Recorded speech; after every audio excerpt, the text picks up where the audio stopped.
नमस्कार मित्रांनो, आजचा दिवस खूपच खास आहे कारण आज आहे गुरुपुष्यामृत योग। हा योग अत्यंत शुभ मानला जातो आणि या दिवशी केलेले छोटे उपाय हे मोठे उपाय फळ देतात। आज मी तुम्हाला एक सोपा पण प्रभावी उपाय सांगणार आहे जो तुम्ही संध्याकाळी नक्की करायचा आहे। संध्याकाळच्या वेळेला सूर्यास्तानंतर एक छोटासा कापूर घ्यायचा आणि त्यासोबत लवंग घ्यायचा आहे। हो, फक्त कापूर आणि एक लवंग।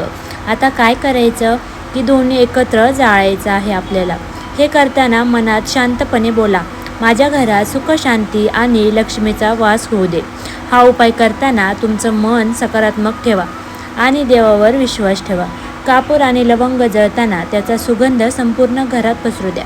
विशेषतः घराच्या कोपऱ्यांमध्ये असं मानलं जातं की हा उपाय घरातील नकारात्मक ऊर्जा दूर करतो आणि घरात पॉझिटिव्ह एनर्जी आणतो। विशेष करून आर्थिक अडचणी, घरातील वाद आणि मनशांती नसल्यास हा उपाय खूप उपयोगी ठरतो।